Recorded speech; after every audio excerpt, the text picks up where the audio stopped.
काफी तेजी से बढ़ रही थी।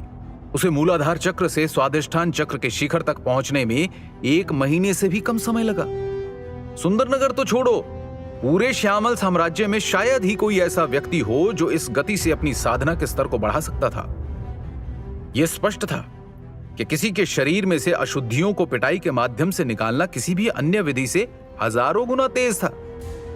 हालांकि जब आज उसकी पिटाई हुई तो उसे महसूस हुआ कि उसके शरीर में कुछ बदलाव आया है।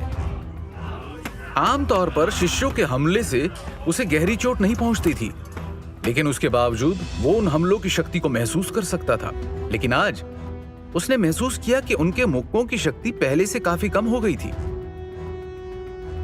नील ने गौर से उन शिष्यों को देखा और यह पता लगाने की कोशिश की कि क्या वो जानबूझकर उसे कम शक्ति के साथ तो मुक्के नहीं मार रहे हैं, लेकिन ऐसा कुछ नहीं था। वो सब अभी भी अपनी पूरी ताकत से नील को मार रहे थे, लेकिन इसके बावजूद उसे उनके मुक्कों से मिलने वाली गर्म धारा की ऊर्जा काफी हद तक कम हो गई थी। इसका एक कारण यह भी हो सकता है कि नील अब पहले से ज्यादा ताकतवर हो चुका था, इसलिए उस पर अब उन शिष्यों की मार का कोई असर नहीं हो रहा था। रात को कारागार में आने के बाद उसने देखा कि स्नान करते वक्त उसके शरीर से निकलने वाली अशुद्धियों की मात्रा लगभग आधी हो गई थी। अचानक आए इस बदलाव से नील काफी परेशान हो गया। उसने खुद से ही सवाल किया कि आखिर उससे कहां गलती हो रही है। क्या ऐसा हो सकता है कि मेरा शरीर पहले से सख्त हो गया है? अपने ज्ञान के आधार पर वो कह सकता था कि इस समय उसका शरीर एक नश्वर श्रेणी के हथियार के बराबर मजबूत हो गया था। वहीं प्रशिक्षण स्थल के सभी शिष्यों में से किसी ने भी अपना मूलाधार चक्र जागृत नहीं किया था, इसलिए ऐसा हो सकता है कि उसका शरीर अब उस स्तर पर पहुंच चुका हो जहां पर उन शिष्यों की शक्ति उसके काम नहीं आने वाली। इस बात को समझते हुए वो खुद से बोला, ऐसा लगता है कि बेहतर परिणाम प्राप्त करने के लिए अब मुझे किसी मजबूत व्यक्ति को ढूंढना होगा। हालांकि वो नहीं जानता था कि उसे ऐसा कोई व्यक्ति कहां से मिलेगा। अब वो सुंदरनगर के बुजुर्गों को तो उसे पीटने के लिए नहीं कह सकता है ना। नील वायुपुत्र ने मन ही मन विचार किया, शिष्य मूल्यांकन दिवस बस कुछ ही दिनों में होने वाला है। शायद उस दिन सुंदरनगर के ताकतवर लोग भी इस परीक्षण में सम्मिलित होंगे, और अगर ऐसा होता है तो निश्चित तौर पर मेरी इस समस्या का समाधान हो सकता है। इससे भी महत्वपूर्ण बात, अगर मैं उस दिन अपने प्रतिद्वंदी को डेथ मैच में हरा देता हूं तो मैं वैधानिक रूप से इस गुलामी से छुटकारा पा सकता हूं और फिर सुंदरनगर को छोड़कर सप्तसिंधु आश्रम जा सकता हूं। कारागार के अंदर बैठे नील को उम्मीद की एक नई किरण दिखाई दी। वर्तमान समय में उसके शरीर की ताकत को देखते हुए सुंदरनगर का कोई भी शिष्य उसे हराने में सक्षम नहीं होगा। पिछले 3 सालों के दौरान वो एक पल के लिए भी अपने पिता की धोखे से की गई हत्या को नहीं भूला था। उसने जिंदा रहने के लिए इतना अपमान सहा सिर्फ इसलिए क्योंकि वो बहुत कमजोर था। अब हालांकि भाग्यवश उसे भृगु ऋषि द्वारा प्रदान की गई दैवीय देह शोधन तकनीक मिल गई थी जो उसके शरीर को बहुत ही तेजी से मजबूत बना रही थी, इसलिए अब उसे इस मौके का भरपूर इस्तेमाल करना था। शिष्य मूल्यांकन दिवस। आखिर वो दिन आ गया जिसका नील वायुपुत्र को बेसब्री से इंतजार था। इस साल ठंड असामान्य रूप से ज्यादा थी। उत्तर में स्थित विशाल पहाड़ी क्षेत्र में ठंडी और बर्फीली हवाएं चल रही थी, जिससे उत्तरी क्षेत्र की अधिकांश भूमि बर्फ की वजह से सफेद हो गई थी। भारी बर्फबारी की वजह से सुंदरनगर के मुख्य प्रशिक्षण स्थल की जमीन पर भी बर्फ की मोटी चादर बिछी हुई थी। आज शिष्य मूल्यांकन दिवस पर सुंदरनगर के नौकरों ने मैदान पर गिरी बर्फ को साफ कर दिया था। सभी शिष्यों को कई छोटे छोटे समूहों में बांट दिया गया था। प्रत्येक शिष्य अपने समूह के साथ पंक्तिबद्ध होकर खड़ा था। शिष्य मूल्यांकन दिवस सभी बच्चों की क्षमता का मूल्यांकन करने और साथ ही उन्हें प्रोत्साहित करने के लिए वर्ष में एक बार आयोजित किया जाता था। यह दिन सभी शिष्यों और सहायकों के लिए बहुत ही महत्वपूर्ण था।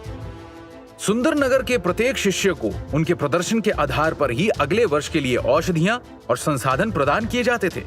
जिसका प्रदर्शन जितना अच्छा होगा उसे उतनी ही अधिक सुविधाएं और पुरस्कार दिए जाएंगे। गुलामों के लिए भी यह दिन काफी महत्वपूर्ण था, क्योंकि इस दिन उनके जीवन या मृत्यु और स्वतंत्रता का फैसला होता था। नील और बाकी गुलाम अखाड़े की ओर बढ़ गए। आज हर प्रशिक्षण सहायक बेहद गंभीर नजर आ रहा था। उनके हाव भाव में उनका दृढ़ निश्चय साफ नजर आ रहा था। उनमें से प्रत्येक को इस दिन के महत्व के बारे में पता था। डेथ मैच में एक गुलाम के पास सिर्फ 2 ही विकल्प थे, आजादी पाने के लिए जीतो या कोशिश करते हुए मर जाओ।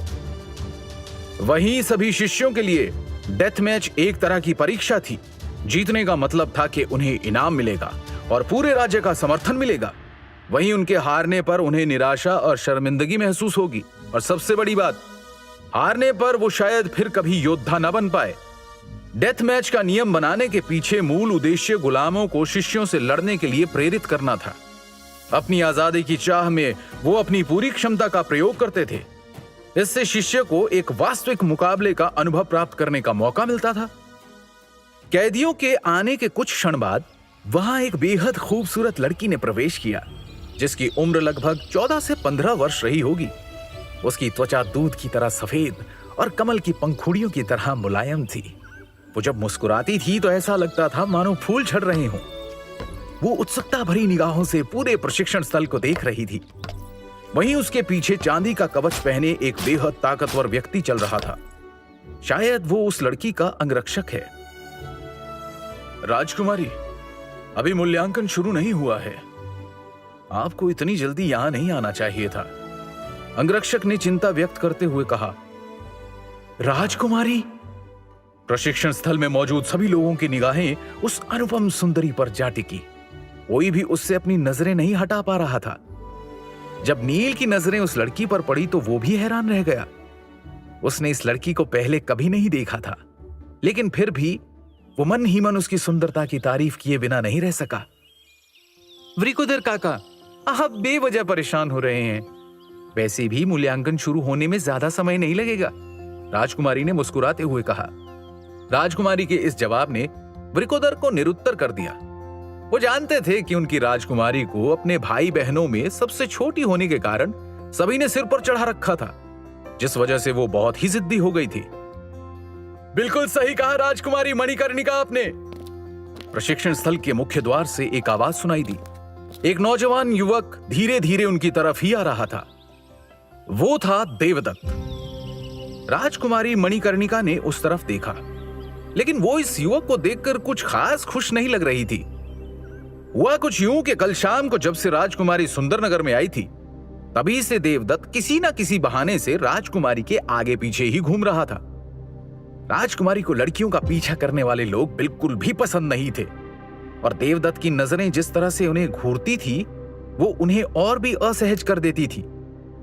अब किसी के घर आकर उसका अपमान करना राजकुमारी के संस्कारों में नहीं था, इसलिए वो सिर्फ उससे थोड़ी दूरी बनाए रखने की कोशिश कर रही थी। उन्होंने आंखों ही आंखों में व्रिकोदर को निर्देश दिया, और तुरंत ही व्रिकोदर राजकुमारी और देवदत्त के बीच में आकर खड़े हो गए। ये देखकर देवदत्त थोड़ा हैरान हो गया, लेकिन तभी व्रिकोदर काका ने मुस्कुराते हुए कहा, युवराज देवदत्त, आप बिल्कुल सही समय पर आए हैं। कृपया बताएं कि राजकुमारी के बैठने की व्यवस्था कहां की गई है। मेरे साथ आइए, मैं आपको ले चलता हूं। देवदत्त खुद को संभालते हुए उन दोनों को मंच की तरफ ले जाने लगा, जहां पर अतिथियों और निर्णायकों के बैठने की व्यवस्था की गई थी। भ्राताश्री! तभी एक और व्यक्ति की आवाज सुनाई दी, जो तेजी से उनकी तरफ आ रहा था। यह था देवदत्त का भाई राजदत्त। छोटे भाई के होते हुए आप क्यों परेशान हो रहे हैं? राजकुमारी को उनके स्थान तक मैं पहुंचा दूंगा। वैसे भी युवराज होने के नाते आपके कंधों पर पूरे सुंदरनगर का भार है। राजदत्त ने एक चालाकी भरी मुस्कान के साथ कहा, जिस पर देवदत्त ने थोड़ा गुस्से में राजदत्त की तरफ देखा। वो समझ रहा था कि राजदत्त क्या करने की कोशिश कर रहा है। दरअसल 3 साल पहले सुंदरनगर और श्यामल साम्राज्य के सम्राट के बीच जो संधि हुई थी, जिसमें सम्राट ने यह वचन दिया था कि उनकी पुत्रियों में से किसी एक का विवाह वो सुंदरनगर के राज परिवार के किसी सदस्य के साथ करेंगे, लेकिन उन्होंने उसमें किसी विशेष पुत्री या किसी विशेष व्यक्ति के साथ विवाह करने की बात नहीं कही थी। इसका मतलब था कि श्यामल साम्राज्य के सम्राट अपनी पुत्री का विवाह किसी भी योग्य वर के साथ कर सकते थे, जो उन्हें और उनकी पुत्री को पसंद होगा।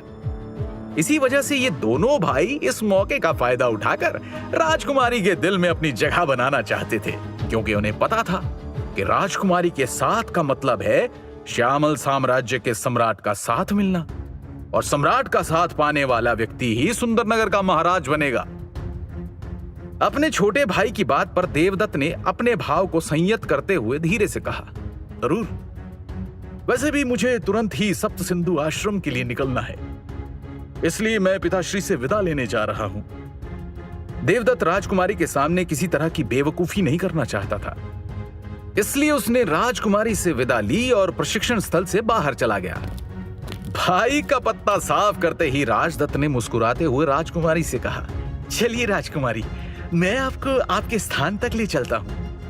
राजकुमारी पहले तो थोड़ी हैरान हुई, पर फिर खुद को शांत करके वो राजदत्त को धन्यवाद बोलकर उसके पीछे पीछे मंच की तरफ चली गई। उन्हें राजदत्त का व्यवहार देवदत्त की तुलना में बेहतर लगा। कुछ ही देर में राजकुमारी मंच पर बनी एक कुर्सी पर बैठ गई। मौसम काफी ठंडा था, इसलिए राजदत्त ने तुरंत ही राजकुमारी के लिए अलाव यानी आग सेकने के लिए अंगीठी जैसी व्यवस्था की, जिससे वहां का तापमान काफी बेहतर हो गया। राजकुमारी को देवदत्त का रवैया थोड़ा पसंद आया। आखिर कौन सी लड़की नहीं चाहेगी कि कोई उसका ख्याल रखे और उसकी परेशानियों को दूर करे। जल्द ही दोनों ने बातें करना शुरू कर दिया। इसमें सुंदरनगर के इतिहास और भविष्य की योजनाएं भी शामिल थी। राजदत्त ने बड़ी ही चतुराई से पूर्व महाराज यानी नील के पिता की महत्वपूर्ण उपलब्धियों को अपने पिता यजुवेंद्र की पगड़ी पर सजा दिया, क्योंकि उसके पिता प्रधानमंत्री का कार्यभार संभालते थे और सभी योजनाओं को बनाने में किसी प्रधानमंत्री की भूमिका अहम मानी जाती है। राजकुमारी भी उसकी बातों से काफी प्रभावित लग रही थी। बातों ही बातों में राजदत्त ने राजकुमारी से कहा, हमारे सुंदरनगर में एक प्रथा है कि हमारे महाराज अतिथि को पहली मुलाकात में कोई ना कोई तोहफा जरूर देते हैं। तो बताइए कि जब कल आपकी मुलाकात महाराज से हुई तो उन्होंने आपको क्या उपहार दिया? उन्होंने हमारी किसी एक इच्छा को पूरी करने का वचन दिया, राजकुमारी ने मुस्कुराते हुए जवाब दिया। अभी वो दोनों बातें कर ही रहे थे कि तभी एक अधेड़ उम्र के आदमी ने हरे रंग की पोशाक पहने हुए मैदान में प्रवेश किया। ये व्यक्ति नील का छोटा चाचा और राजदत्त का पिता यजुवेंद्र है। उसे देखते ही नील वायुपुत्र की आंखें घृणा से भर गई, मानो उसके सभी जख्म हरे हो गए हों। तो क्या होगा आगे? क्या राजकुमारी को रिझाने में सफल हो रहा है राजदत्त? क्या राजकुमारी सुंदरनगर के राजकुमारों में से किसी को पसंद करेंगी? क्या नील अपने गुस्से पर काबू कर पाएगा? क्या वो गुलामी से आजाद हो पाएगा, या होगा उसका सामना ऐसी शक्ति से जो उसे तोड़ कर रख देगी? जानने के लिए सुनते रहिए